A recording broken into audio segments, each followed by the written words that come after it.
The hour of convening having arrived, all members of the House will please report to the floor and take seats. All members of the House will please report to the floor and take your seats. The clerk will ring the bell.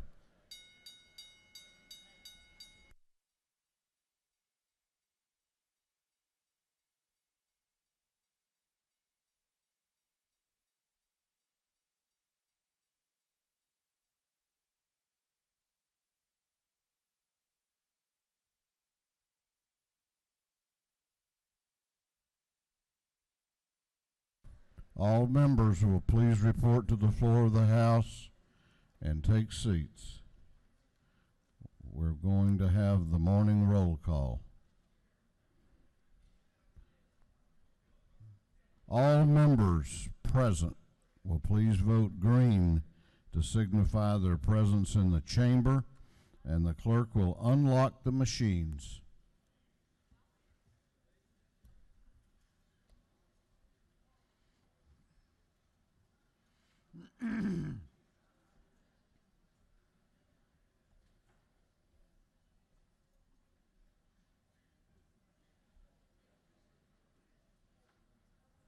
Have all members voted?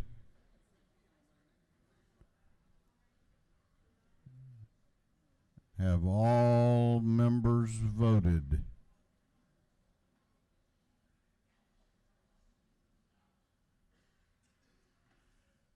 If so, the clerk will lock the machines. Well, good morning.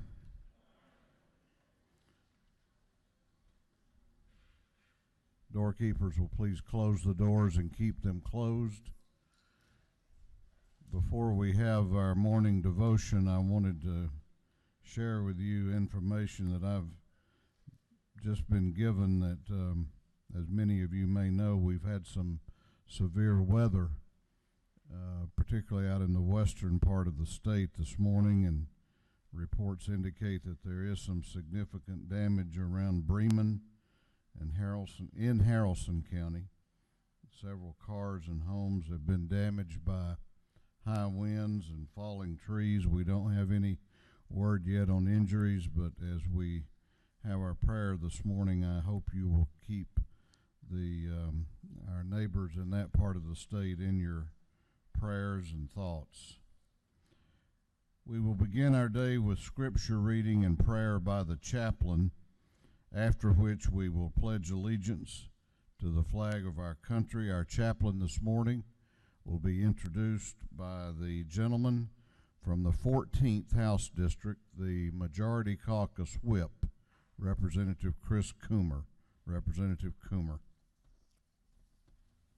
Thank you, Mr. Speaker. Good morning. It's an honor and a privilege today for me to introduce a friend of mine who I've known for many years as your pastor of the day. Pastor Steve Brown is the pastor of the West Metro Church in Douglasville, Georgia. And he's been in ministry in Georgia for over 39 years, born and raised in the metro area and ministered here in the metro area for all of that time. His wife, Barbara, of 37 years, is not here with him this morning because she is a teacher at Douglas County High School, and she's there tending to those very precious children in that community.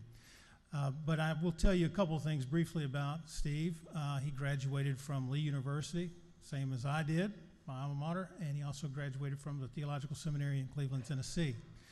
And I'll tell you, rather than listing all of his professional accomplishments, I will just tell you two personal things that I know about Steve. One is that he is a person of character and integrity, and that as I've observed him over the years, in high times and low times, he's been the same kind, humble, and considerate person in all those circumstances. And I'll also tell you that there's a theme that runs throughout all of his ministry, an overarching chord that runs through it all, and that is his love and compassion for other people, whether those are the people in his own congregation or people far beyond the walls, all around the world, beyond the walls of his church, or what I think is probably the most interesting aspect of his time in ministry is ministry to other ministers who find themselves in difficult times and encouraging and helping those. So I ask you to I ask you to enjoy this time with me and my friend, Pastor Steve Brown.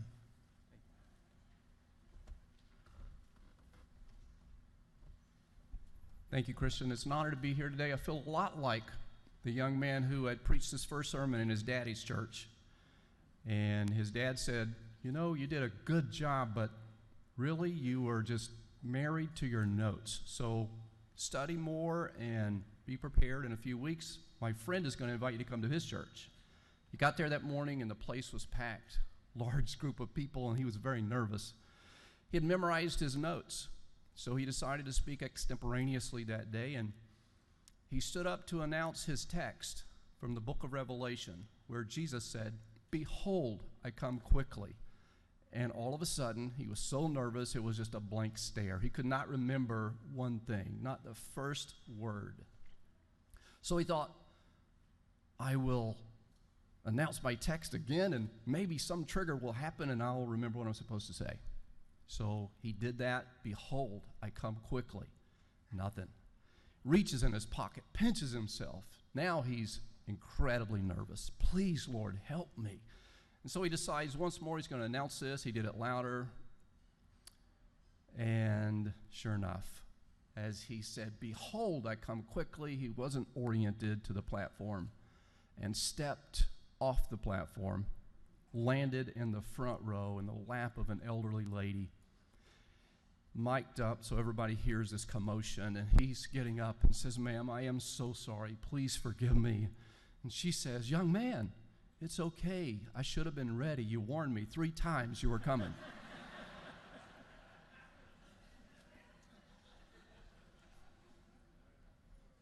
So it is a little nerve-wracking standing here today, but I'm honored to be here.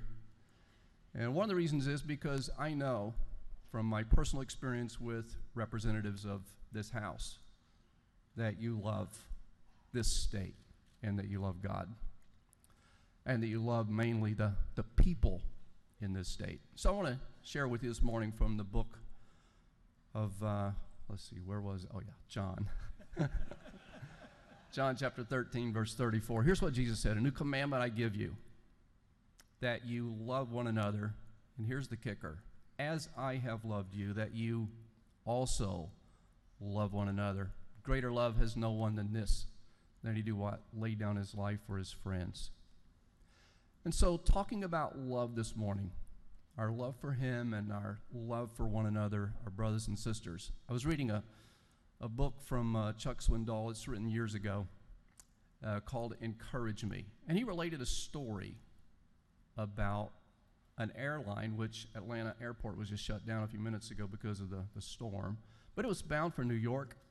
And when he got to the final approach, he realized that his landing gear was not engaged. He tried several things to make it engage. He couldn't.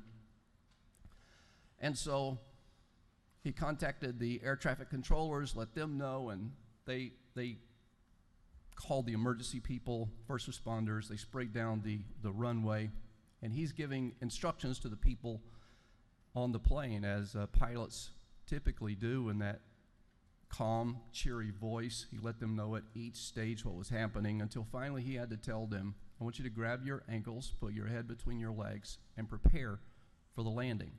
It's an oxymoron, crash landing. How do you do that? Anyway, preparing for the landing, and as they get down to a few seconds just before the plane is going to land, he comes on and says, "Ladies and gentlemen, it's my obligation to inform you that according to the International Aviation Law of Geneva, that if you believe in God, commence prayer now." And so the plane landed. There was no one injured, only damage to the plane, and it was almost a non-event. The next day, a member of the family of one of the passengers called the airline and said, "Hey, what is this International Geneva thing about commencing prayer?" And of course, it was no comment. And here's my question: why is it that we always wait until the back's against the wall, the door's slammed shut? It's almost as if there's no way for us to do it, that we finally begin to pray. And so maybe that's where you are today, as a group or as an individual. There are some things that we're facing in our country now, in our life, to where all we need to do is realize God loves me. Jesus said, love one another. Here's the beautiful thing, as I have loved you. And so he answers prayer today, not because of great faith or because of great behavior.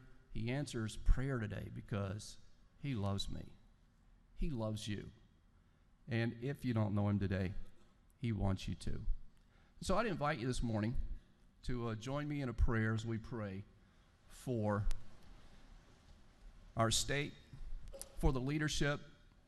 And if we live in the New Testament, we're mandated to pray for those who are over us, those who serve, especially in government. And so there's a church in Douglasville, Georgia that prays for you every day, but especially on Tuesday morning at 9:30, we pray an hour for you.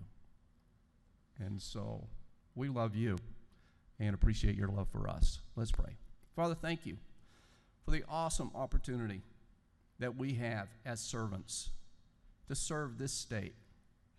We pray for our speaker and all the members of this house. We pray for our governor. And we ask, Father, for every school board, every participant in any leadership position whatsoever, whether it's the fire department or the police department, wherever. We ask you to watch over them and protect them. Our hearts go out today for those who are living in Haralson County, for those in Bremen, Georgia. And we just pray for your protection over them. Thank you that you reach forth your hand and comfort them today. Thank you for reminding us this morning of the new commandment that you introduced us to, that we love like you love, unconditionally, that we love the way you love, eternally, and that we love like you love, regardless to a person's background, social standing, whatever, that we accept them and love them and walk with them. Touch this house today as they deliberate. Bless them in everything that they do. We thank you for it now. In Jesus' name, amen. Would you please join me in the Pledge of Allegiance? I pledge allegiance to the flag of the United States of America and to the republic for which it stands, one nation, under God, indivisible, with liberty and justice for all.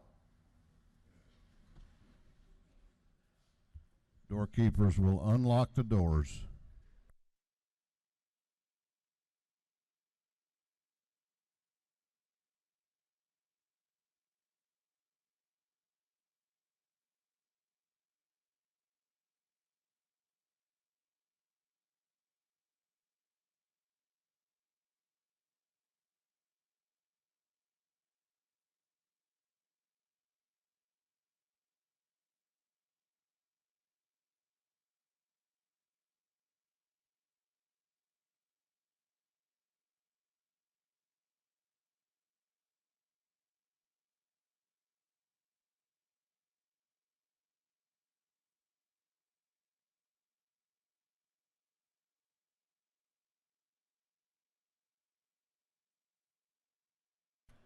The chair recognizes Chairman Darlene Taylor, the chair of the Committee on Information and Audits. Mr. Speaker, your Committee on Information and Audits has reviewed the proceedings from the previous legislative day and found them to be correct. Chairman Taylor, the chair of the Committee on Information and Audits, reports that the journal of the previous legislative day has been read and found to be correct. Is there any objection to the confirmation of the journal? The chair hears none, and the journal is confirmed. The clerk will read the resolution establishing the order of business for the day. Mr. Burns of the 159th moves that the following be established as the order of business during the first part of the period of unanimous consents. Introduction of bills and resolutions, first reading of reference of House bills and resolutions, second reading of bills and resolutions, reports of standing committees, third reading and passage of uncontested local bills and resolutions, first reading and reference of Senate bills and resolutions, morning orders. Is there any objection to the adoption of the resolution establishing the order of business for the day? The chair hears none, and the resolution is adopted. First reading of bills and resolutions. The clerk will read. House Bill 843 by Representative Shaw of the 176th, Blackman of the 146th, Smith of the 134th, Williams of the 168th, Belton of the 112th, and others, Bill to be entitled an act to amend Code Section 48-7-40.1 of the Official Code of Georgia Annotated relating to tax credits for business enterprises in less developed areas. Ways and Means. House Bill 844 by Representative Houston of the 170th, Coleman of the 97th, Nix of the 69th, Dempsey of the 13th, and Hatchett of the 150th. Bill to be entitled an act to amend Chapter 1 of Title 30 of the OCGA relating to handicapped persons. Health and Human Services. House Bill 845 by Representative Gertler of the 8th, a bill to be entitled an act to provide a new charter for the city of Young Harris. Intergovernmental Coordination. House Bill 846 by Representative Collins of the 68th and Gravely of the 67th. Bill to be entitled an act to authorize the city of Villa Rica to exercise all redevelopment and other powers under the Redevelopment Powers Law. Intergovernmental Coordination. House Bill 847 by Representative Chandler of the 105th, Gardner of the 57th, Hawkins of the 27th, Mathiak of the 73rd, and Maxwell of the 17th. Bill to be entitled an act to amend Chapter 39 of Title 43 of the Official Code of Georgia Annotated relating to psychologists. Regulated Industries. House Bill 848 by Representative Setzler of the 35th, Smyre of the 135th, Coomer of the 14th, Beskin of the 54th, Reinders of the 152nd, and others. A bill to be entitled an act to amend Chapter 2 of Title 21 of the Official Code of Georgia Annotated relating to primaries and elections. Governmental Affairs. House Bill 849 by Representative Peake of the 141st, Knight of the 130th, Wilkerson of the 38th, Mosby of the 83rd, and Carson of the 46th.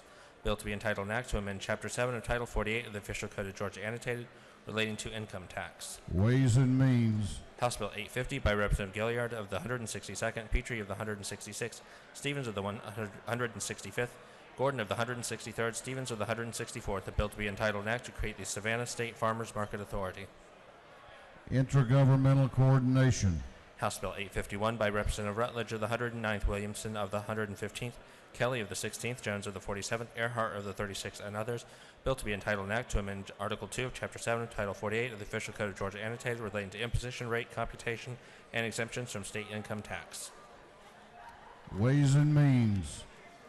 House Bill 852 by Representative Smith of the 41st, Green of the 151st, Burnau of the 77th, Lopez of the 99th, and Carter of the 92nd.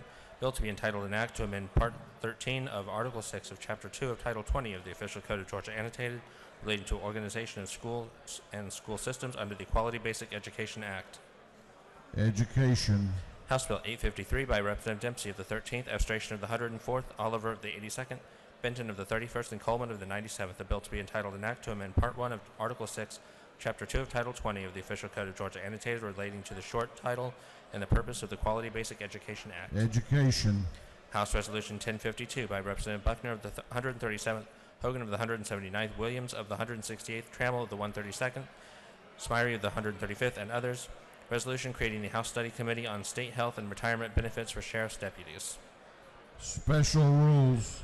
House Resolution 1053 by Representative Green of the 151st, Stevens of the 164th, Ralston of the 7th, Tarvin of the 2nd, Smith of the 70th, and others. Resolution urging the United States Congress to create a reliable, predictable system of resources to address deferred maintenance needs in America's national park system.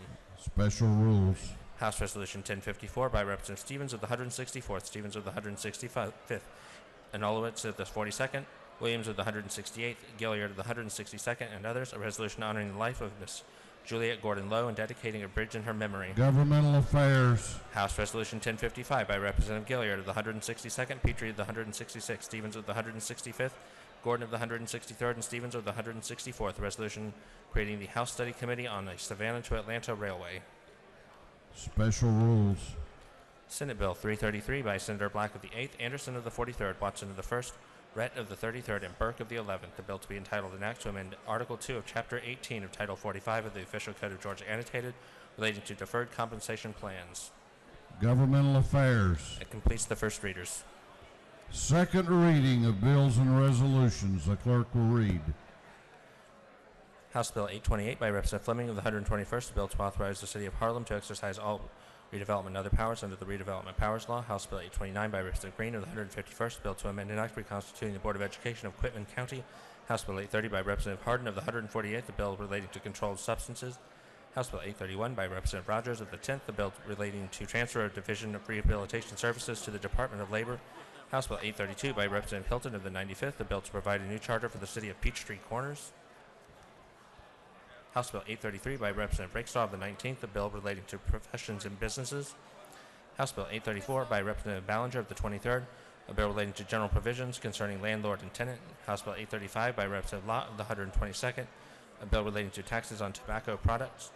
House Bill 836 by Representative Dukes of the 154th, a bill to amend an act creating the Doherty County School System. House Bill 837 by Representative Oliver of the 82nd, a bill relating to general provisions regarding law enforcement officers and agencies. House Bill 838 by Representative Bonner of the 72nd, a bill to amend an act creating the Peachtree City Water and Sewerage Authority. House Bill 839 by Representative Glanton of the 75th, a bill to amend an act creating the Clayton County Water Authority. House Bill 840 by Representative Hitchens of the 161st, a bill relating to specific business and occupation taxes. House Bill 841 by Representative Lott of the 122nd, a bill relating to exemptions from sales and use tax. House Bill 842 by Representative Mathiak of the 73rd, a bill relating to detention or arrest on suspicion of shoplifting or film piracy. House Resolution 1038 by Representative England of the 116th, resolution honoring the life of Mr. Horace L. Donahue and dedicating a bridge in his memory. House Resolution 1039 by Representative Belton of the 112th, a resolution creating the House Study Committee on ennobling the teaching profession. House Resolution 1040 by Representative Jones of the 91st, resolution requesting the United States Congress to consider legislation to deschedule marijuana or otherwise allow the states and territories of the United States of America to determine for themselves the best means of regulating marijuana. House Resolution 1041 by Representative Gilliard of the 162nd, a resolution supporting Georgia's coastal tourism and fisheries and opposing seismic testing and oil and gas drilling activities off of Georgia's coast. Senate Bill 331 by Senator Henson of the 41st, a bill relating to general provisions regarding the Georgia Lottery for Education Act, through second readers. Reports of standing committees. The clerk will read. Representative Willard of the 51st District, Chairman of the Committee on Judiciary, submitted the following report. Mr. Speaker, your Committee on Judiciary has under consideration the following proposal of the House, instructed me to report the same back to the House with the following recommendation. House Bill 668, due pass. House Bill 121, due pass by substitute. House Bill 654, due pass. House Bill 738, due pass. Respectfully submitted, Representative Willard, 51st District, Chairman. Representative Maxwell of the 17th District, Chairman of the Committee on Regulated Industries, submitted the following report. Mr. Speaker, your Committee on Regulated Industries has under consideration the following bill of the House and has instructed me to report the same back to the House with the following recommendation. House Bill 757, due pass. Respectfully submitted, Representative Maxwell, Chairman.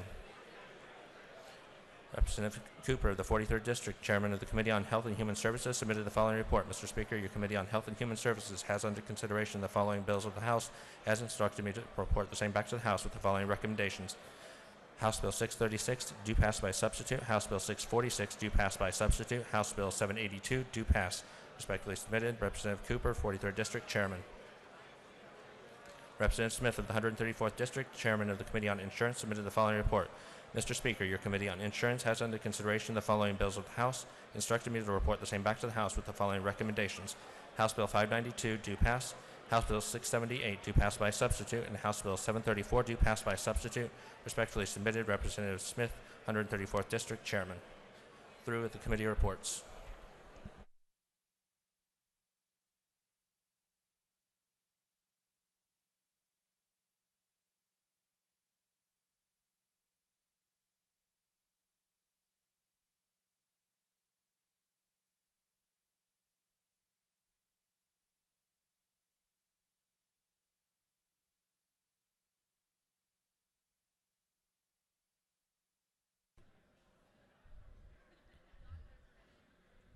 Third reading and passage of uncontested local bills. We're going on to the local calendar. This House will be at order. House will come to order.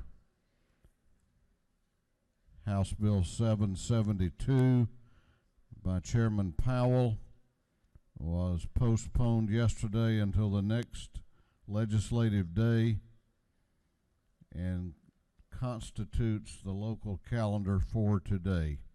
If there is no objection, we will vote on the local calendar as a whole with a recorded vote. Hearing none, it is so ordered. The clerk will read the local calendar.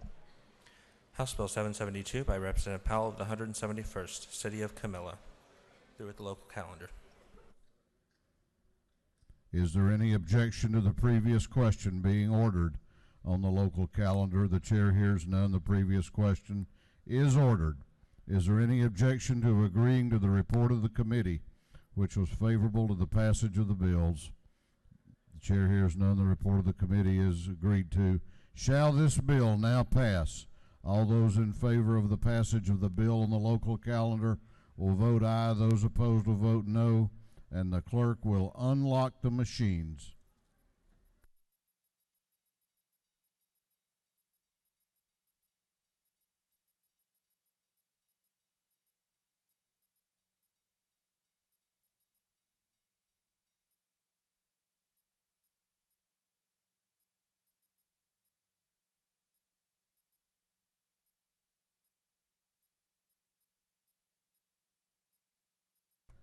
Have all members voted? Have all members voted?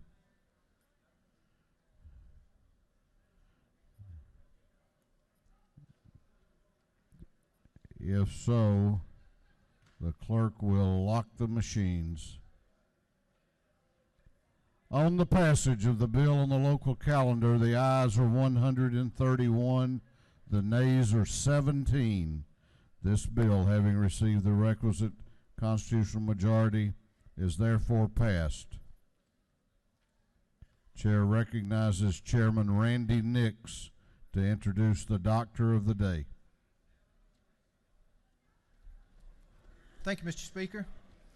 It's my privilege to introduce to you today Dr. Hugh Smith, our Doctor of the Day.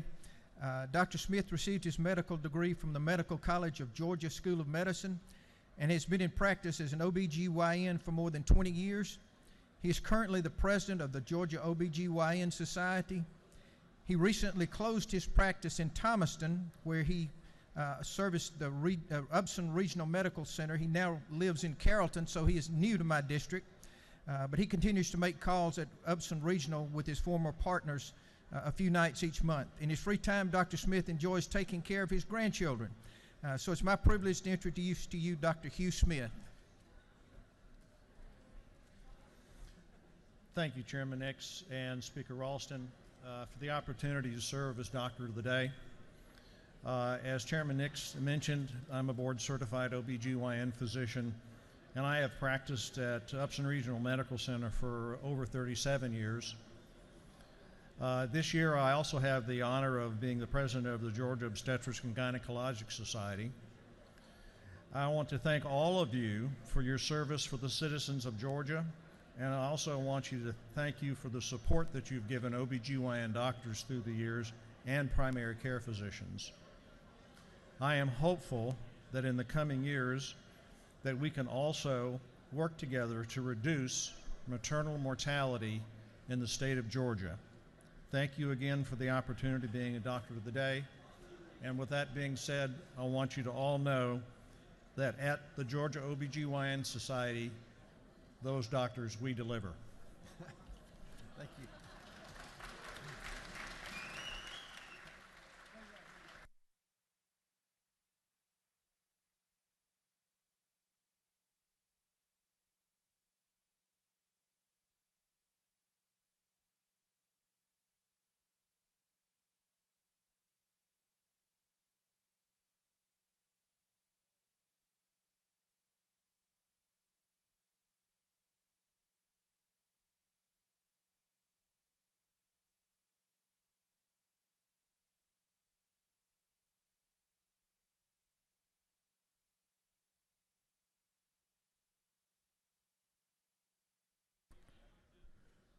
We are going on now to morning orders. House will come to order. House will be at order. Chair recognizes Representative Megan Hanson for a morning order.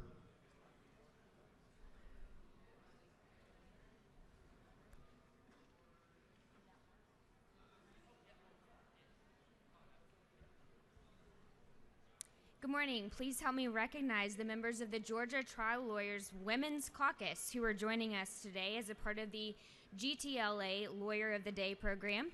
This gives our GTLA members the opportunity to visit the Capitol during session and engage with our elected officials and have a more in-depth experience of work done by the legislature. We are thrilled to have these women join us today and hope that you will stop by at room 132, House Judiciary, to join us for lunch. Thank you.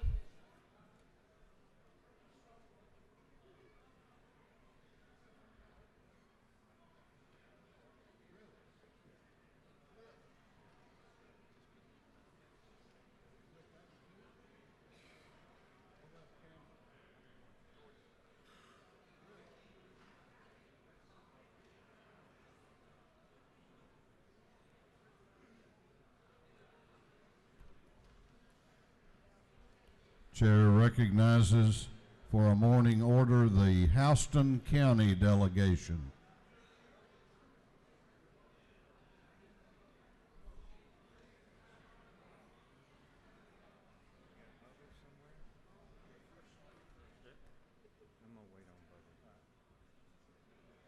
Thank you, Mr. Speaker. Fellow members, we have some young leaders from the Robbins region with us today in the gallery. I'd like to ask them to stand, and if you would please help me welcome them to the People's House.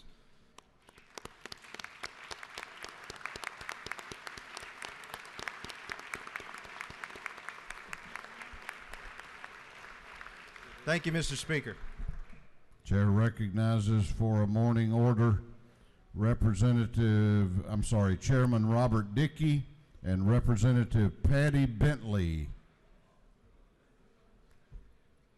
Good morning, Mr. Speaker and colleagues, and happy Wednesday, everyone.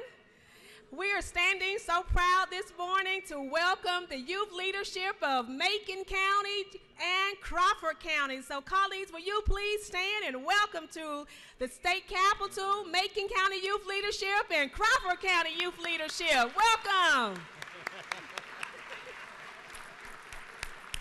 The home of Raquan Smith, number 3 for Georgia. Thank you, Mr. Speaker. Thank you, Representative Dickey.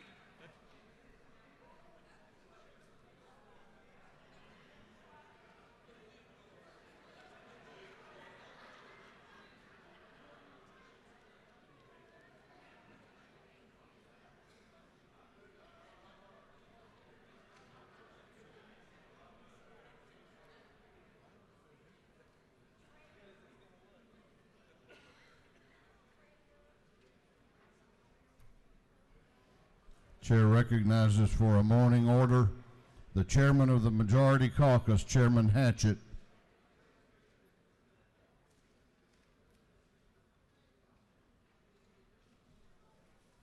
Thank you, Mr. Speaker. Representative Bentley, I wish you let Representative Dickey get a word in edgewise.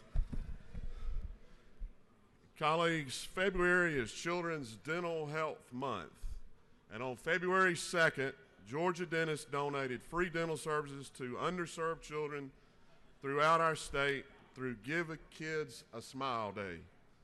Since 2011, the Georgia Dental Association has hosted Mission of Mercy, where 32,000 procedures totaling more than $5.1 million in donated care have been performed by thousands of volunteers for low-income and underserved adults.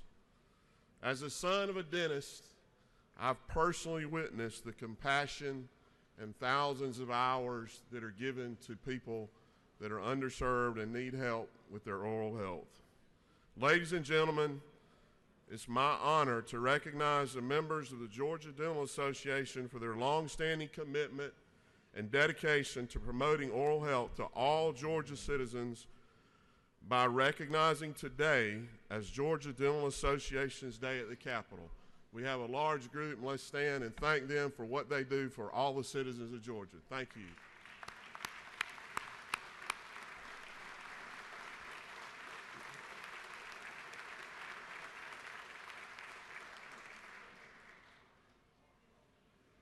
Chair recognizes the Chair of the Health and Human Services Committee, Chairman Cooper, for a morning order. Just a minute, Madam Chair. All right, the noise level in here is a little too high, and that's unacceptable. You will give respect to members in the well as you would expect them to give to you. Lady may proceed. Thank you, Mr. Speaker. I would like for everybody, you get a lot of things on your desk, but I want you to pay careful attention. That's one that's sent out by Walmart.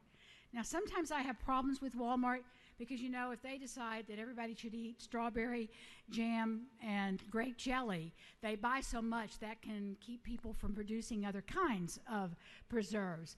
But they have done a great thing now. They have come up with a packet that you can put with your opioids, and they will dissolve, and you can safely throw them away. They are biodegradable. It is free.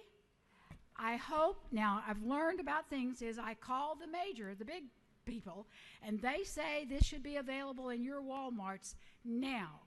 But I would suggest that you call your local Walmart or one close to you, make sure they have it, and you know, they're very specific about the people that get their opioids from them or their regular patients, but find out what they're going to do when you get your medicines at CVS, and then you want to get that packet from Walmart. But 65% of the people who become addicted to opioids get those opioids. They weren't prescribed for them. They came from somebody else's medicine cabinet. So please, once you find that information, send this out to your constituents. It is a really good public service that you can do for them to help us with the opioid problem. I will, in the last paragraph, they talk about reducing and passing bills to where we only allow 7 pills for acute pain. I will tell you, I have just been to an advanced course on opioids. There's 4 more meetings. And what Sampson and the people that deal with this, what we are finding across the state, if you clamp down too tightly, the states that have done this are seeing an increase in heroin deaths. People are going straight to heroin. It's cheaper. They can get 2 shots for $20. So we need a balance. And I thank Representative Tanner for working with me last year to come up, and all of you to come up with a more balanced bill for how we deal with our opioids in the state. The other thing, and I thank you for letting me have a little bit longer, teen suicides and suicides in children are on the rise for various reasons. And there is a movie today. It's a rainy day. We don't have any popcorn, but I would encourage you to go and see this movie at 4 o'clock about a young man's struggle in suicide. It is really on a rise. Thank you, Mr. Speaker, for letting me make these public service announcements. Thank you.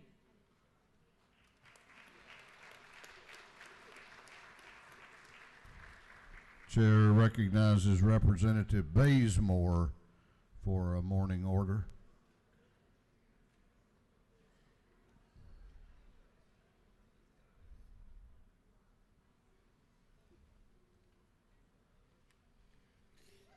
Thank you, Mr. Speaker, and good morning, colleagues. So I'm back before you again this morning, and I have a question for you. Did you know that John Mercer Langston was born a free black man in Louisiana County, Virginia in 1829? Did you know that he gained distinction as an abolitionist, politician, and attorney? Did you further know that at 14, Langston began his studies at the preparatory department at Oberlin College? Oberlin was the first college in the United States to admit black and white students. Langston completed his studies in 1849, becoming the 5th African American male to graduate from Oberlin Collegiate Department. In 1855, Langston was elected town clerk of Brown Helm Township in Ohio, becoming the first black elected official in the state. Langston and his brothers, Gideon and Charles, participated in the Underground Railroad. During the Civil War, Langston recruited black volunteers for the Massachusetts 54th Regiment, officially the the country's first African American military unit. In 1868, Langston moved to Washington, D.C. to help establish the nation's first black law school at Howard University. He became its first dean and served briefly as acting president of Howard in 1872. In 1877, President Rutherford Haynes appointed Langston U.S. Minister to Haiti. When he returned in 1855, he became president of Virginia Natural and Collegiate Institute, which is now known as Virginia State University. In 1888, John Mercer Langston ran for a seat in Congress as an independent. The election results were contested for 18 months. Let's pray that doesn't happen to any of us. Langston was finally declared the winner and served the 6 remaining months of his term. The Oklahoma Territory town of Langston and the college created in the town, Langston University, were named after him. John Mercer Langston died in Washington, D.C. on November 15, 1897. Thank you, and I yield the well.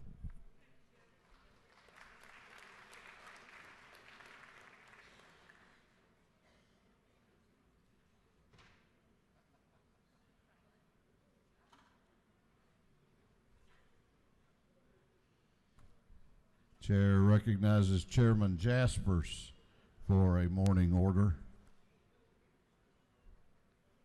Thank you, Mr. Speaker and members. Will our Pickens County Middle School students, y'all please stand. And I want the House to know they're a very unique group. They have a volunteer. And in our world, and we're in the legislature, we love seeing volunteers. This gentleman was involved in politics a few years ago, lives up in Pickens County in Big Canoe. And Lee Rodonis is with them. And Lee has been a volunteer working with the teachers, teaching young people about government. They're here today to watch us, to see what we do, and I hope you welcome them, and we're glad you're here with us today, folks.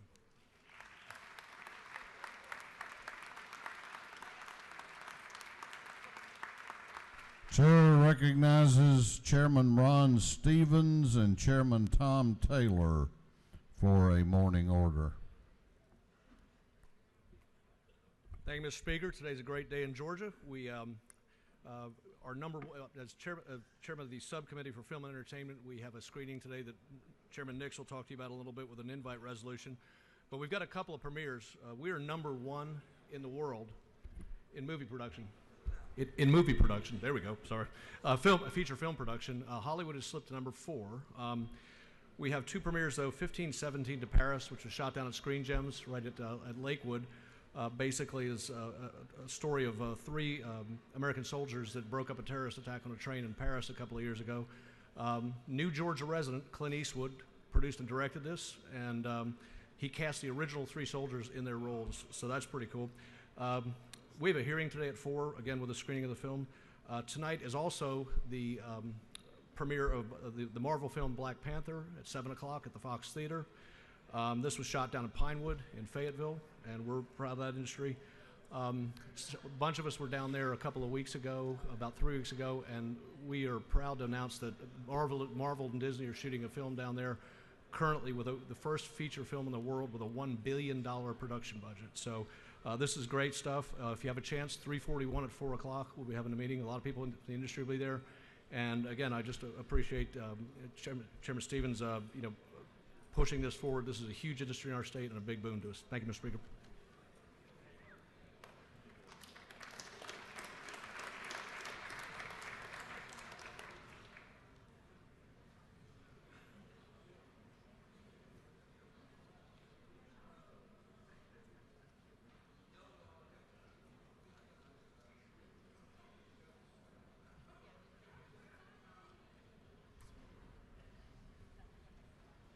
Carpenter.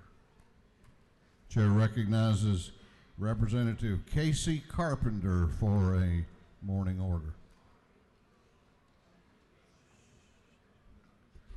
Thank you, Speaker. Whoa, hey. All right. Today we were supposed to have a big delegation from Dalton, Leadership Dalton. They had some weather-related issues. We have 5 or 6 in the crowd today. They may be over on the Senate side, but just wanted to let you know, because of our group shrinking, there will be food in the ante room about 11:45 if you don't have lunch, because we got to do something with the food. And as a food guy, there's no reason to waste good food. So that being said, when you eat the food, all I want you to think about the whole time is carpet, carpet, carpet. All right, thank you. Have a good day. Chair recognizes Chairman Ron Stevens and Representative Corbett for a morning order. Thank you, Mr. Speaker, members of the House. We have a special group here with us today. They're the dyslexia, decoding dyslexia group. They're up here in the gallery on the right. They're here to help us raise the awareness of dyslexia and the issues that are involved with it. 1 out of 5 students that have a learning problem is dyslexic. So we have a resolution that I've dropped, Resolution 1017, and to help raise the awareness of that and help to encourage all schools, local educational agencies, and the state educational agencies to recognize that dyslexia has a profound educational impact. And at this time, I'd like for them to stand, and let's give them a hand. Thank them for coming here today.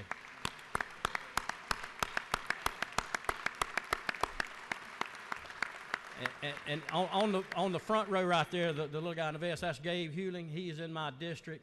And over the summer, I got to meet him and his mom.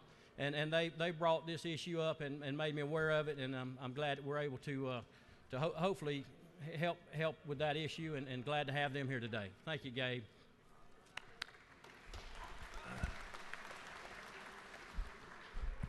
Along with the Dyslexia Day, if you would the Skanks, the most prestigious school that my daughter happens to teach in, would you please stand so that we can recognize you?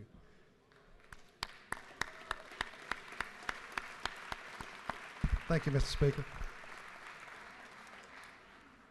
Chair recognizes Representative Bodie for a morning order. Thank you so much, Mr. Speaker. I would love to have our Douglas County delegation to come up as well. We are here today because today is Douglas County Day at the Capitol, and we have some special people here today. So I would like for Douglas County to stand up and be recognized by this House today. Come on, guys, stand up, don't be shy. We also have Miss Tracy Rooker and Miss Rita Faustina Thomas, and we recognized them earlier today with a House resolution for all the work they do and providing scholarship to our students in Douglas County. So thank you all for being here. Thank the elected officials of Douglas County and Douglasville and Douglas County Chamber of Commerce. Thank you all for being here today. Thank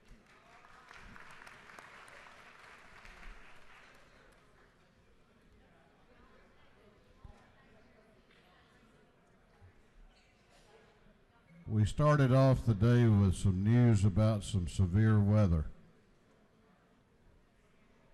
I got happier news. It appears now for certain that the University of Georgia will have the #1 recruiting class in the nation as of today.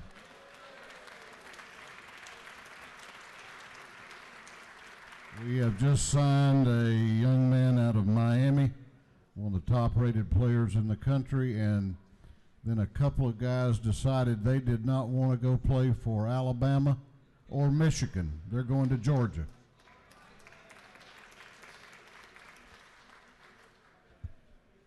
We are now going on to invite resolutions. Invite resolutions. I'll ask members of the House to please remain at order and be seated while we recognize some very distinguished Georgians. Clerk will read the caption to House Resolution 954. House Resolution 954 by Representative Nix of the 69th, Pizold of the 133rd, Trammell of the 132nd, Stevens of the 164th, and Taylor of the 79th, recognizing and commending Tamlin Hall for his new film, Holdin' On, and its timeless themes of friendship, loss, and the centrality of mental health, and for other purposes. Chair recognizes Chairman Randy Nix for an invite resolution. Thank you, Mr. Speaker. Members of the House, today is a very important day, and I have a very important guest with a very important subject I would like to introduce to you, so I hope you will give us your attention for just a few minutes. I had mentioned to you yesterday that this invite resolution would cover 3 wins for the state of Georgia. We have a great film tax credit, that's number 1. Number 2, it has attracted a great Georgian back to Georgia to make a great film, and the film itself covers a very important topic, that of mental health and teen suicide. This movie was completely filmed in LaGrange, Georgia. I believe we have some LaGrange people here, if you'll help me welcome them.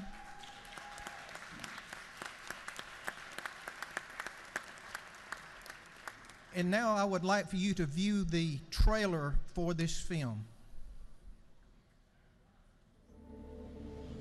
Today is one of those days you can have your window rolled up or down and still be comfortable either way. Those are the best, man. They talk about it happening when you're down, when you hit rock bottom, or when you can't take it anymore. But I know what it's like when it happens. I should, because I'm dead.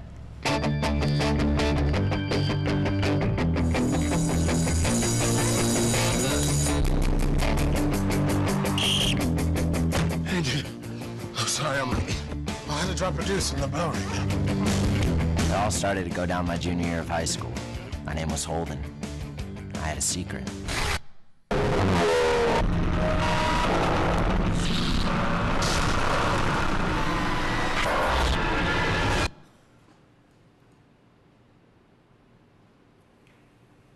I just don't understand.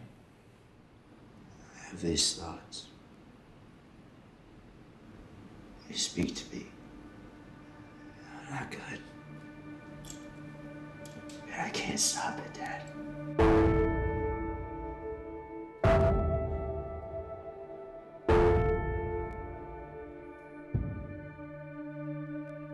Ask anyone in my grade.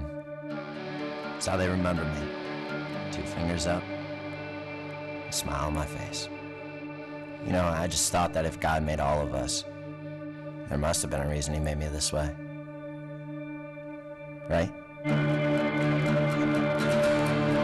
Where do people go?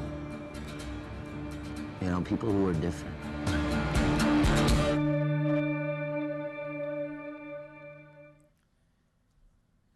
This is a true story about a young man by the name of Holden Layfield who struggled with mental illness and tragically took his own life as a teenager.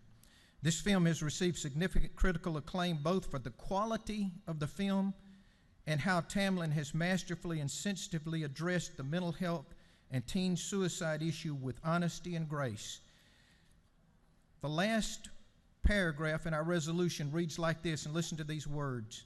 Now therefore be it resolved by the House of Representatives that the members of this body recognize and commend Tamlin Hall for his new film, Holding On, his inspirational efforts to remind those with mental illness that they are never beyond help or hope, and his spectacular career exemplifying the very best of LaGrange and of Georgia.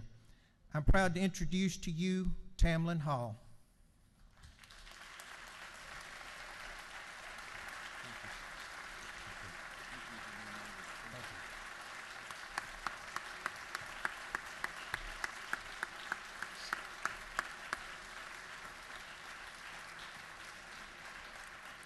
Man, it is great to be a Georgian, huh? Man, thank you, thank you, thank you. Thank you, Mr. Speaker. Thank you, Representative Nix, for being such a supporter for holding on and mental health awareness in the Georgia film industry. I just want to thank, this film's about my friend. And it means the world to me because he had more humanity than anybody else that I've ever met. And he helped save my life because I was bullied and I was picked on. And it's up to me to help save all these other Holdens. So I just want to thank Bob and Brenda Layfield for allowing me to tell their son's story because it is so personal. And because they said yes, we have a film called Holding On. So thank you, Bob and Brenda, and I just want to thank, because we've been around the country, and I forget to thank my wife everywhere we go. My wife is a rock. My wife has sacrificed her dreams in order to see mine succeed. She should be up here. She is a remarkable woman, and I love her to death.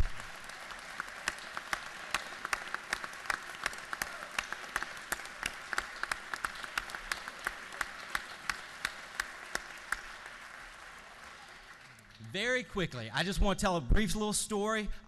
We're on the campaign trail for Holding On. We're going to service clubs, anybody that said yes, church clubs. We even went to an old ladies book club to pitch Holding On and ask for a $1 or $2. And they said maybe. You know, so we had a barbecue in LaGrange at my buddy's house, and at the end of the night, everybody who wanted to come, we invited them to come and learn about Holding On and mental health awareness and what we wanted to do to help those who feel alone in this world. And at the end of the night, there was a woman who pulled me aside. She hugged my neck, and she started crying. Her son lives with a mental illness. And she said, with your movie, please tell people that it's okay to be friends with my son.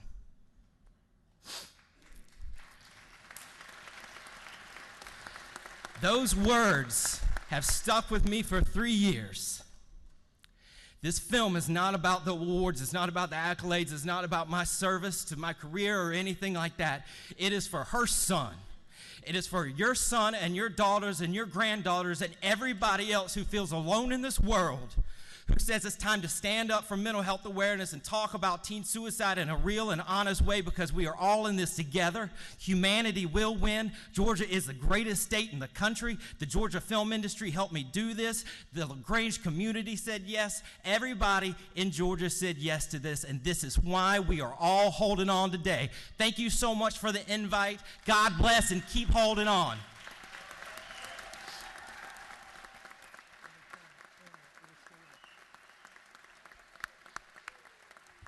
And don't forget,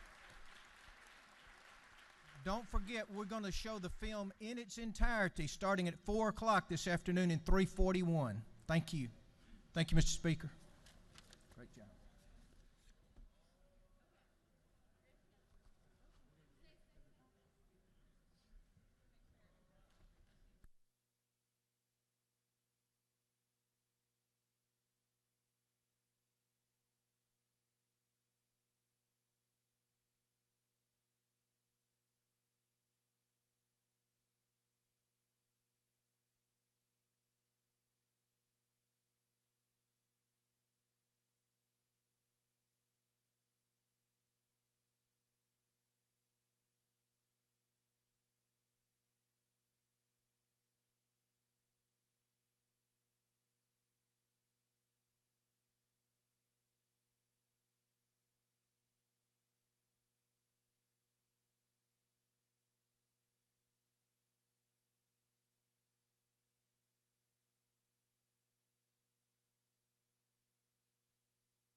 Clerk will read the caption to House Resolutions 996 and 998.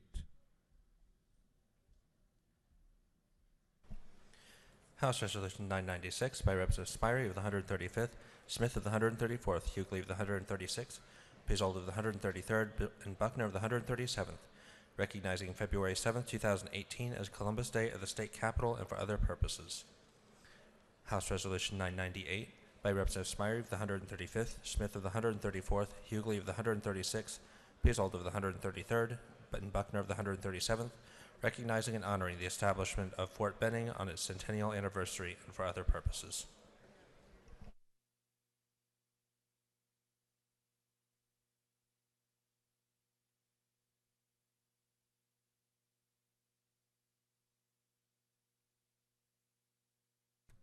Chair recognizes the Minority Caucus Whip, Representative Hughley, on both invite resolutions. Representative Hughley. Thank you, Mr. Speaker. Ladies and gentlemen of the House, we're so excited that today is Columbus Day at the Capitol. In case you haven't heard, it's Columbus Day. And we have our dynamic mayor, Teresa Tomlinson, who's with us today, and she brought you some special gifts that she will talk about. And it is the centennial anniversary of Fort Benning, home of the infantry, and we're so excited and delighted that we have members here that's going to talk about how special Fort Benning is to all of us and to all of you. So Mrs. Smyrie is not here, and I prefer that our special guests use our time, so I'm going to yield to our mayor. Well, thank you, Representative Hughley and Mr. Speaker. To all the distinguished members of the House, it's a great honor and privilege to be here. I'm Mayor Teresa Tomlinson, the proud mayor of Columbus, Georgia. On behalf of our 10 city councilors, our city manager, Mr. Isaiah Hughley, and our 200,000 proud Georgian citizens, we thank you for the opportunity to be here today. Columbus is the second largest city in the state of Georgia. We are the 16th largest consolidated government in the United States of America. We also are home to the best military training base in the world, the Fort Benning Maneuver Center of Excellence, which is celebrating its centennial this year and is so ably commanded by General Eric Wesley. We're home to the international headquarters of AFLAC, Synovus, and TSIS. And we also are home to the longest urban whitewater course in the world. So if you're ever interested in some urban whitewater rafting, come on down. If you come down, I'll get in that raft with you personally and take you down the Chattahoochee River. We want to invite you tonight to the depot at 5 o'clock. You're going to have a long day, and we want to cap it off just right. So come, let's have some fellowship. There'll be some fabulous food and some libations for your great service. Thank you for what you do for the state of Georgia. Mr. Speaker, thank you. Thank you, Mayor. Also, if you notice, you have a denim bag today. You can thank us later. Do we have any veterans in the house? All right, I think all the veterans need to stand because we're going to bring forward General Wesley, and he's going to tell us about Fort Benning. Well, good morning. I think I just determined that I'm going rafting with Mayor Tomlinson soon. I'm Eric Wesley. I command Fort Benning, Georgia. It's an honor to be here with you today. It's an honor to speak to this chamber. It's an honor to travel here with my mayor as part of Columbus Day. And I also want to thank you for the resolution, the proclamation honoring this centennial year for Fort Benning. On behalf of Command Sergeant Major Burzak and I, we thank you for that honor. But the point I would make you today is that honor has less to do with the United States Army than it has to do with the people of Georgia and specifically the people of Columbus. And I just want to tell you a quick story, if I might.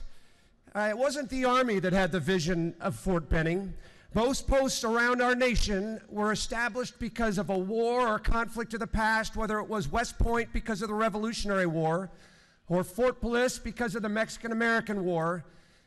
Fort Benning is different, and it's different because of the vision of the people of Georgia and that of the leaders of Columbus. Because in 1917, they recognized that the world was changing and that Columbus and Georgia could be part of a rising nation.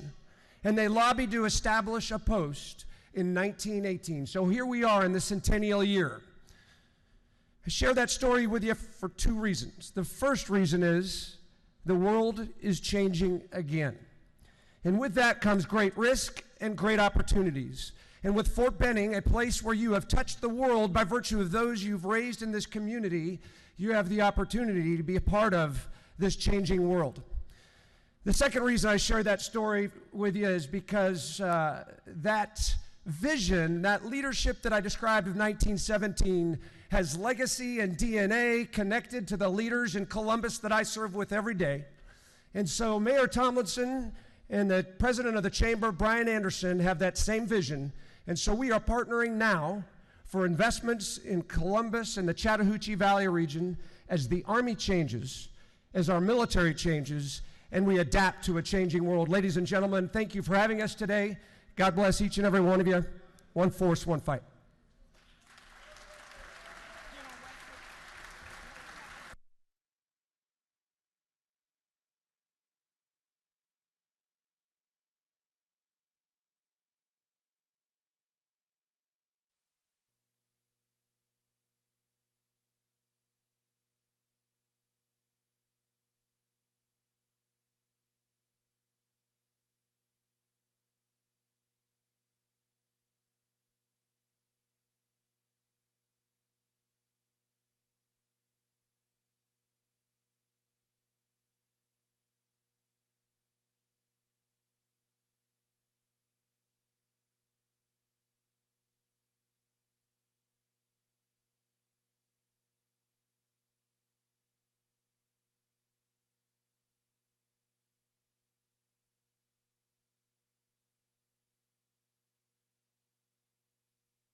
House will continue to be in order.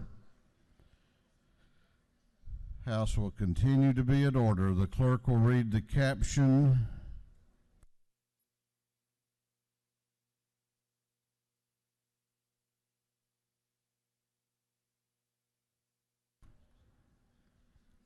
Clerk will read the caption to 3 invite resolutions. House Resolution 931, 932, and 933.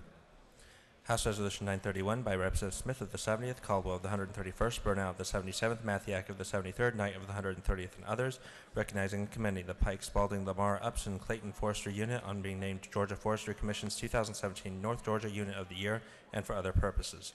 House Resolution 932 by Representative Smith of the 70th, Epps of the 144th, and Hardin of the 148th, recognizing and commending the Bleckley-Pulaski Forestry Unit on being named the 2017 South Georgia Unit of the Year by the Georgia Forestry Commission and for other purposes. House Resolution 933 by Representative Smith of the 70th, Taylor of the 173rd, Hanson of the 80th, Pizold of the 133rd, and Drenner of the 85th, recognizing and commending the Chattahoochee District on being named the Georgia Forestry Commission's 2017 District of the Year and for other purposes. Chair recognizes Chairman Lynn Smith for 3 invite resolutions. Good morning, Mr. Speaker and members of the House.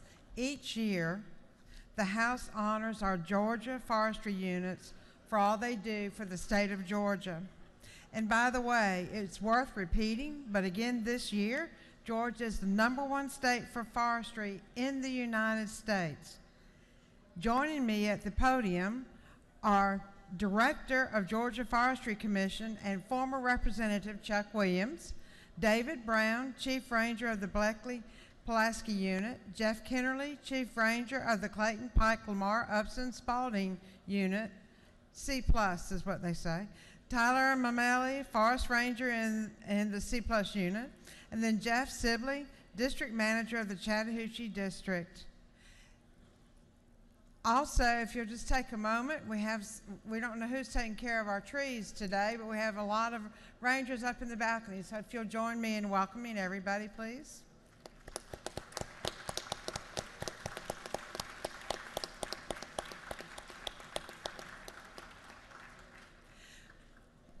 I will be presenting the resolutions to the representatives who are down here, but in the meantime, our Director of the Georgia Forestry Commission has a few words to say.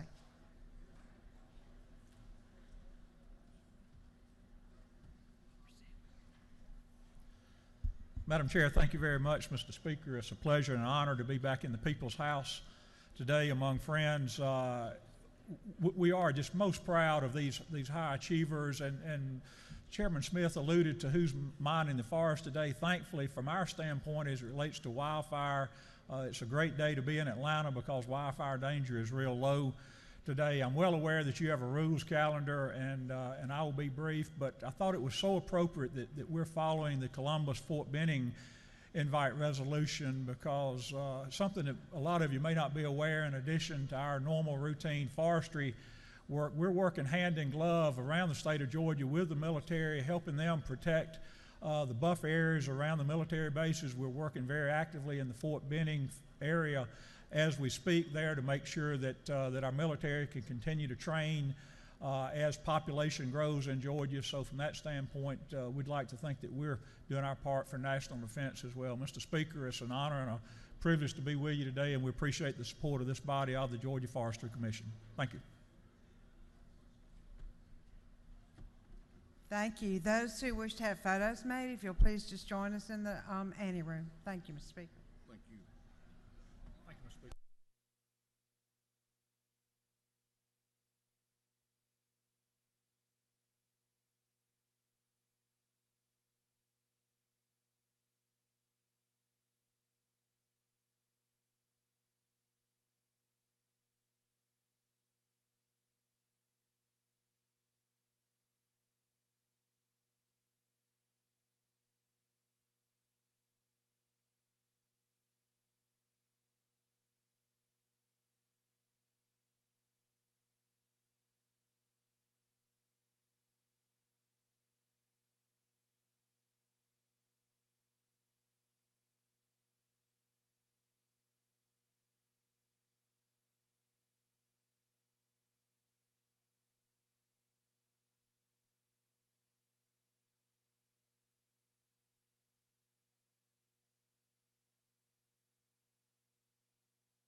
We are going on to the rules calendar.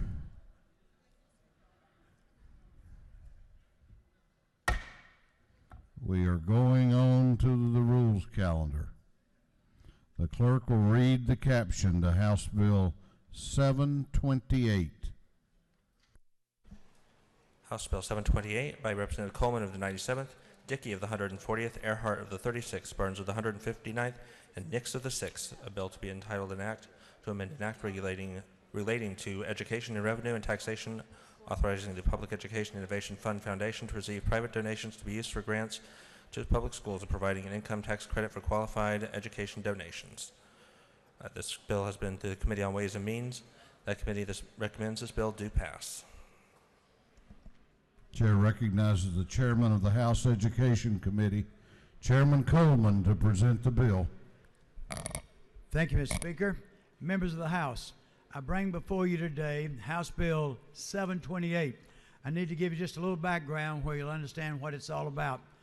Last year when we passed House Bill 338, the bill to help the failing schools, in there we had hiring a chief turnaround officer and a couple of other items. We had a companion bill with that bill that was circulating. That was House Bill 237, and that was a $15 million tax credit that would allow this Chief Turnaround Officer to have funds to help these 155 failing schools, plus other school systems in the state where the schools are not doing well. The priority would be for helping schools that were struggling. We passed the bill. It went over the Senate. They took the bill and they amended it. They put the amount down to $5 million, which we accepted, but they put something on it that really hurts it. They put a sunset of 3 years, and one of those years is already gone. So what we're simply doing, we're not messing with the amount. We're simply saying, let's take the sunset off, where we'll have the $5 million to help these failing schools. As of today, I've been told that of the $5 million, we're a little over $2 million already pledged. So it's working out to help these schools. So I ask your favorable support in taking the sunset off of House Bill 728. Mr. Speaker, I ask that they support this bill. Any questions? You have no questions. Thank you.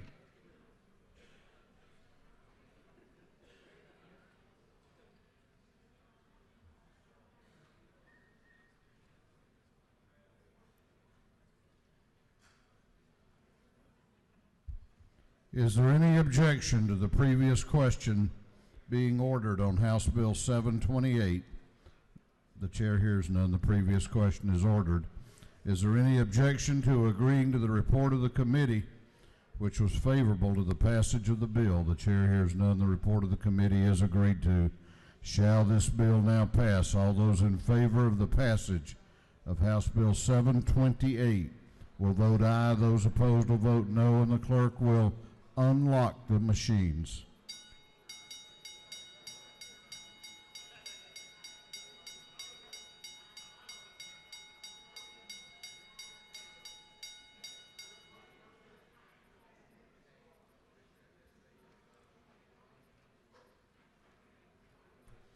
Have all members voted?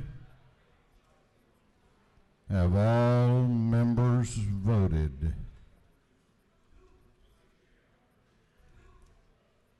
If so, the clerk will lock the machines. On the passage of House Bill 728, the ayes are 153. The nays are 1.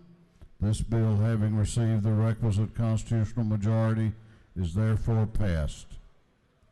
Clerk will read the caption to House Bill 700. House Bill 700 by Representative Belton of the 112th, Hitchens of the 161st, Bonner of the 72nd, Glanton of the 75th, Prince of the 127th, and others. Bill to be entitled an act to amend Code Section 20-3-374, the Official Code of Georgia Annotated, relating to Service Cancelable Loan Fund and authorized types of service cancelable educational loans financed by state funds issued by the Georgia Student Finance Authority. This bill has been through the Committee on Higher Education. That committee recommends this bill do pass. Chair recognizes Representative Belton to present the bill. Thank you, Mr. Speaker. How many of you, if I gave you $1, how many of you would give me $1 if I gave you $50 back? Believe it or not, the federal government spends $50 for every dollar we spend on the National Guard here in Georgia. That, my friends, is a hell of a deal. The National Guard is the 5th largest in the nation. Its 14,000 warriors generate $1 billion a year of revenue for Georgia every single year. More importantly, they fight abroad, on average 200 warriors every single day to make you and I safe at home.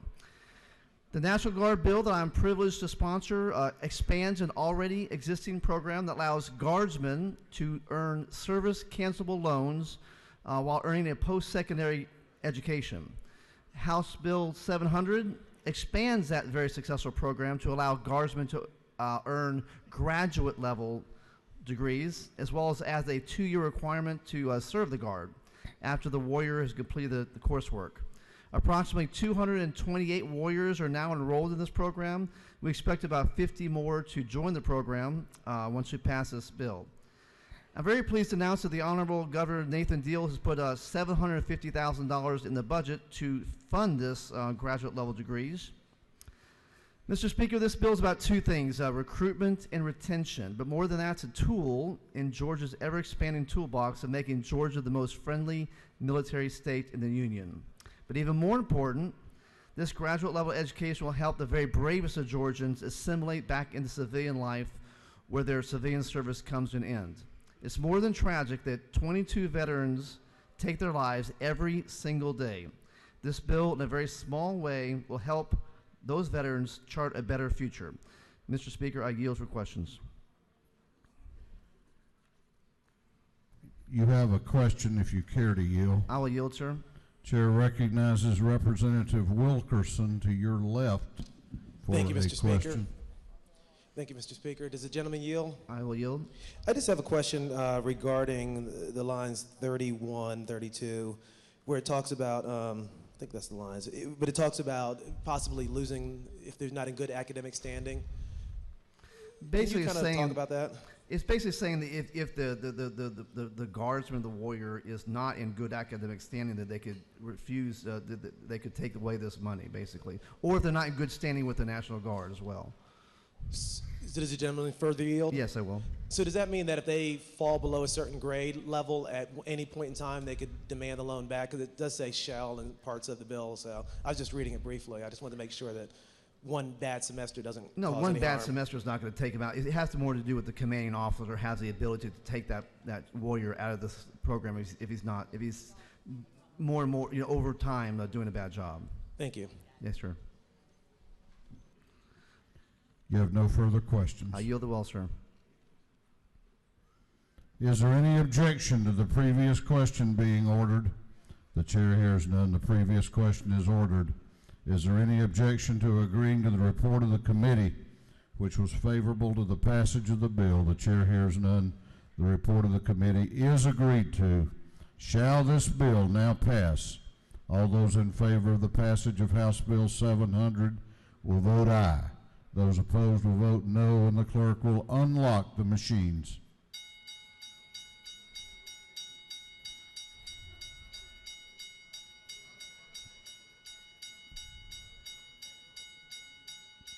Have all members voted? Have all members voted? If so, the clerk will lock the machines on the passage of House Bill 700. The ayes are 156, the nays are 0. This bill, having received the requisite constitutional majority, is therefore passed. Clerk will read the caption to House Bill 756. House Bill 756 by Representative Hilton of the 95th, Kelly of the 16th, Teasley of the 37th, Dreyer of the 59th, and Harrell of the 106th. A bill to be entitled an act to amend Part 1 of Article 3 of Chapter 8 of Title 48 of the Official Code of Georgia annotated relating to county special purpose local option sales tax. This bill has been through the Committee on Ways and Means. That committee recommends this bill do pass. Chair recognizes Representative Hilton to present the bill. Thank you, Mr. Speaker. Members of the House, I bring to you House Bill 756. Of the approximate 500 plus cities we have in Georgia, they are required to report how they use their SPLOST proceeds. Right now, the current code reads a date certain of December 31st.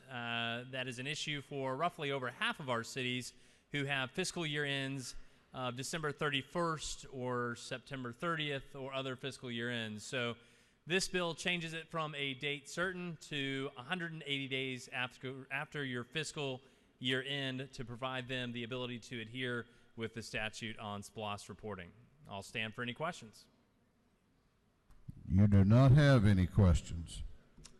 Appreciate your consideration. Actually, now you do have a question. Do you yield?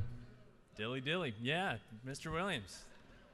Chair, that's my job.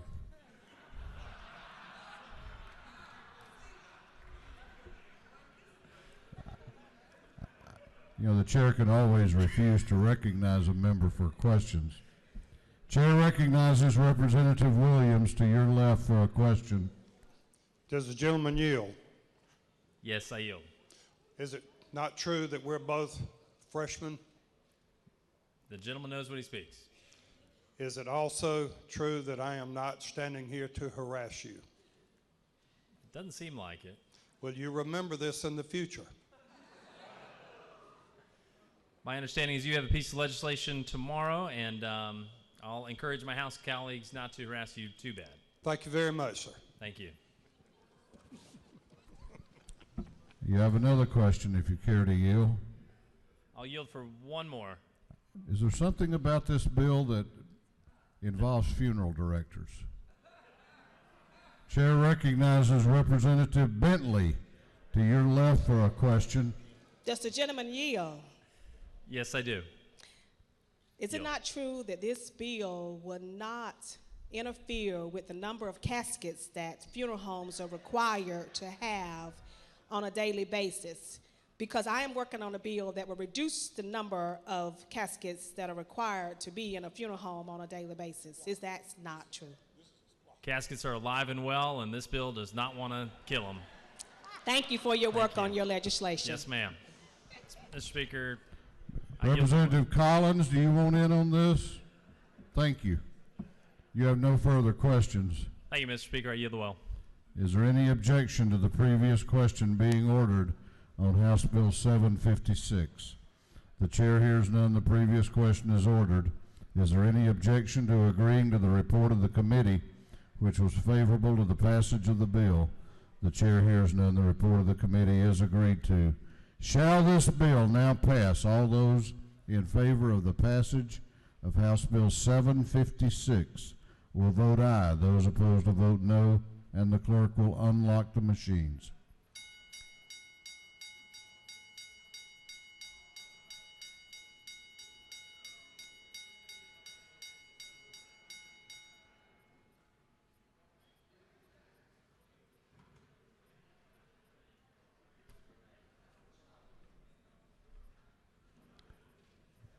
Have all members voted? If so, the clerk will lock the machines. On the passage of House Bill 756, the ayes are 152, the nays are 0. This bill, having received the requisite constitutional majority, is therefore passed. Clerk will read the caption to House Bill 777. House Bill 777 by Representative Green of the 151st, Taylor of the 173rd, Pizold of the 133rd. Bill to be entitled an act to repeal Article 5 of Chapter 10 of Title 12 of the Official Code of Georgia annotated relating to the historic Chattahoochee Compact. This bill has been through the Committee on Interstate Cooperation. That committee recommends this bill do pass. Chair recognizes Chairman Green to present the bill. Thank you, Mr. Speaker. Ladies and gentlemen of the House, I bring you House Bill 777. It is to end the historic Chattahoochee Commission. After 50 years of working on tourism and other projects along the Chattahoochee, the state of Alabama has pulled the monies, and therefore Georgia is going to it was left to make a decision. And the Historic Chattahoochee Commission asked me to ask for a repeal of this particular piece of legislation. And therefore today I am asking you to pass House Bill 777. We had to make sure that there was no outstanding bonds or indebtedness, and there was none, and therefore I'll ask you to vote favorably for House Bill 777. Mr. Speaker, if there are no questions, I yield the will. You have no questions.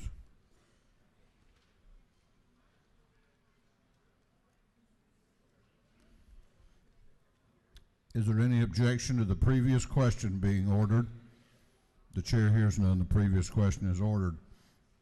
Is there any objection to agreeing to the report of the committee, which was favorable to the passage of the bill? The chair hears none. The report of the committee is agreed to. Shall this bill now pass? All those in favor of the passage of House Bill 777 will vote aye. Those opposed will vote no, and the clerk will unlock the machines.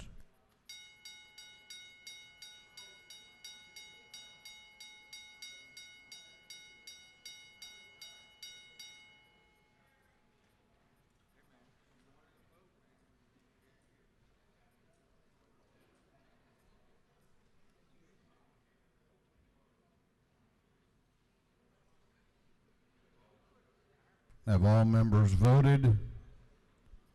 Have all members voted? If so, the clerk will lock the machines. On the passage of House Bill 777, the ayes are 160, the nays are 0. This bill, having received the requisite constitutional majority, is therefore passed. For your planning purposes, House Bill 626 will be postponed to the next legislative day due to the fact that the author, Representative Todd Jones, had to be called out of town on a family emergency. Clerk will read the caption to House Bill 571.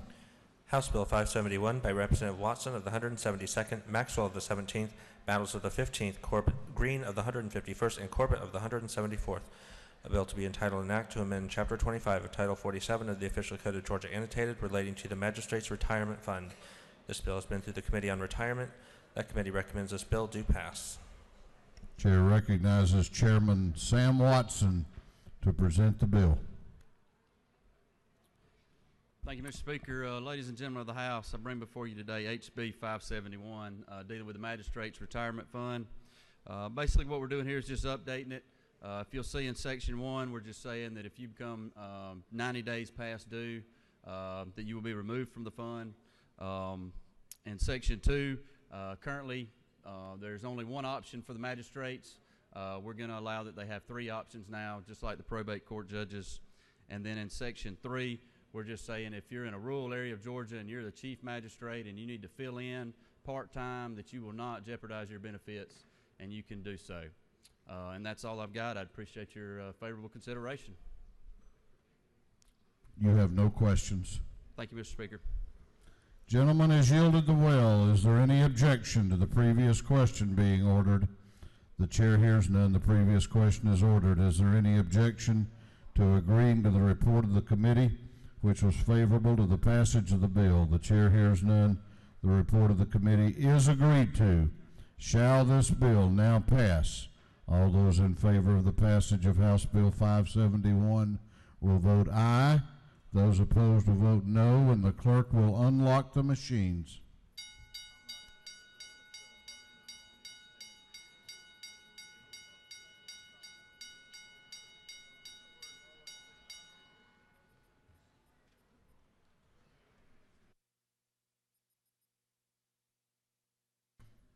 Have all members voted?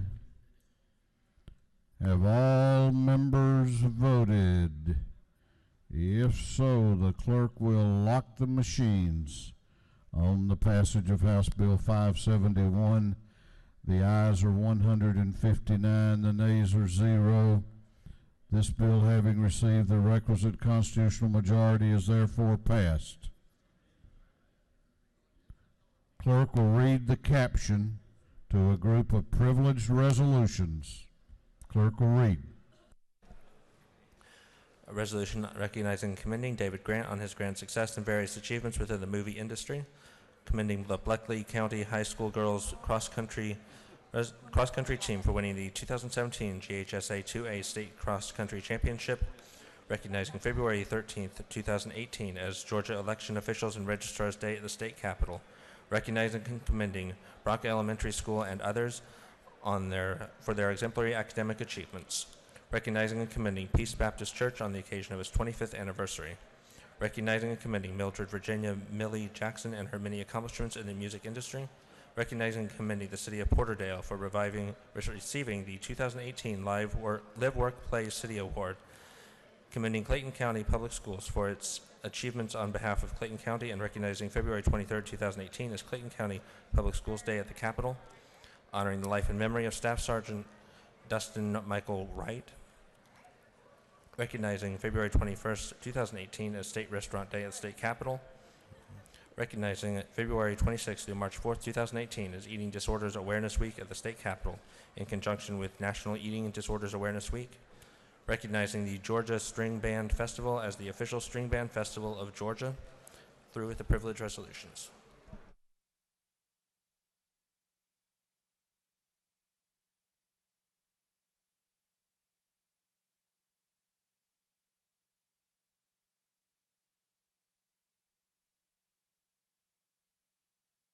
Is there any objection to adopting the privilege resolutions? The chair hears none, and the resolutions are adopted. If you have signed up for an announcement, please make your way to the front of the chamber. We're beginning to do page photographs at the rostrum. And I have to tell members of this body, I had heard that the clerk of the House was out with the flu. But now I see that today's his birthday. So staff members, is this just a prolonged celebration?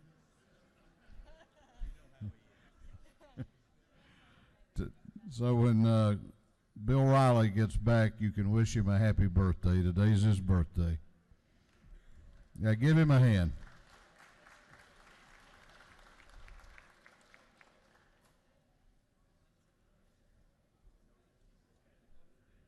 Chair recognizes Chairman Lynn Smith for an announcement.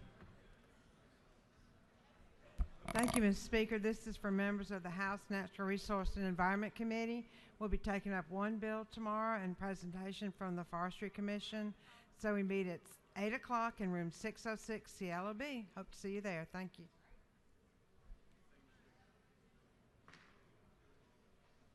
Chair recognizes the chair of the Majority Caucus, Chairman Hatchett, for an announcement.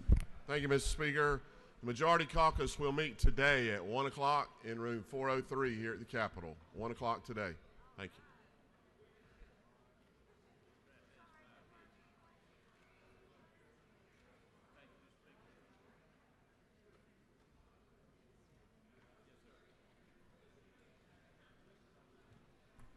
Chair recognizes the chairman of the Retirement Committee, Chairman Battles, for an announcement.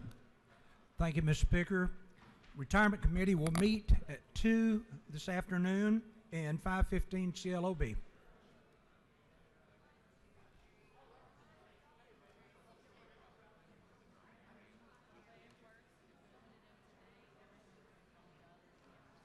Chair recognizes the chairman of the Industry and Labor Committee, Chairman Werkheiser, for an announcement. Thank you, Mr. Speaker. The Industry and Labor will meet today, CLOB 506. Thank you.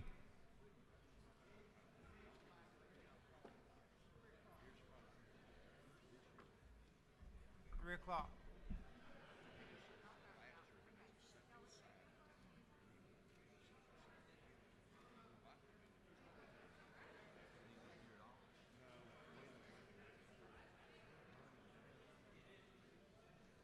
Chair recognizes Chairman Lumsden for an announcement. Thank you, Mr. Speaker. The members of the to members of the Human Relations and Aging Committee, there will be a meeting today at 2 o'clock in CLOB 403. We have one bill to consider. Shouldn't take us very long. Thank you.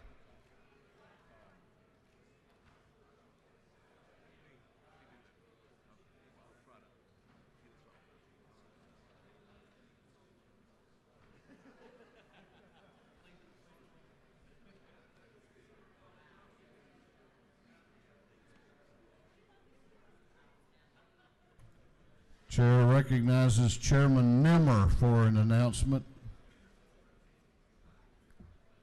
Thank you, Mr. Speaker. Ladies and gentlemen, the Appropriations Subcommittee on General Government will have a meeting today at 3 p.m., room 406, CLOB.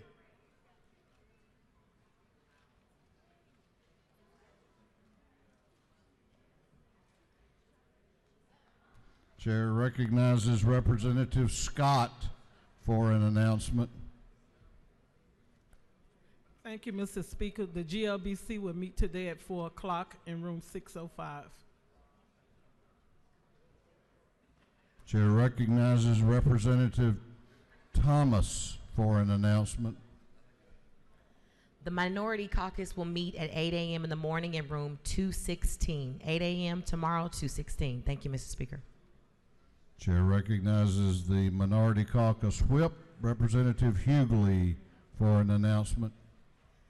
Thank you, Mr. Speaker. I wanted to make sure everybody knew that the bag is from Columbus that you have on your desk. And from 5 to 7 p.m. this evening, we'll be at the Georgia Freight Railroad Depot in the Blue Room, so come and join us. Thank you.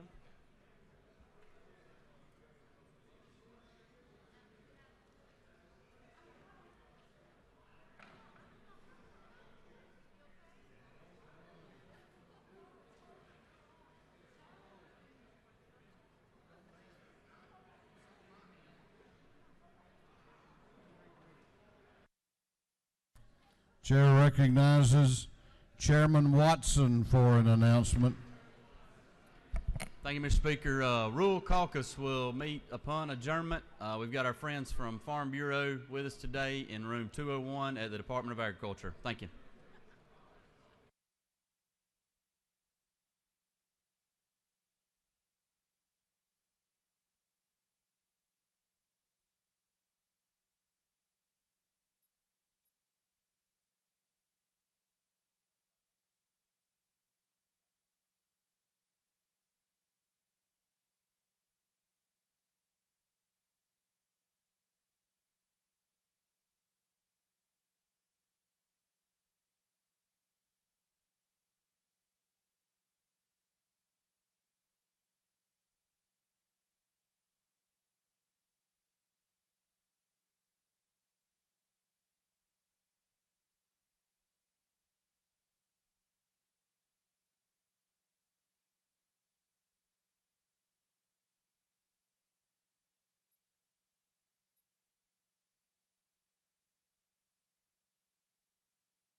Chair recognizes the Majority Leader of the House for a motion. Mr. Speaker, I move this House stand in recess until 4 p.m. today, and then stand adjourned until 10 a.m. Thursday, February the 8th, 2018. The Majority Leader has moved that this House be in recess until 4 o'clock p.m. today, whereupon we would be adjourned until Thursday, February 8 at 10 a.m. All those in favor of the motion will say aye. All those opposed will say no. The ayes have it. This House will be in recess until 4 o'clock p.m. today, at which time we will stand adjourned until Thursday, February the 8th at 10 a.m.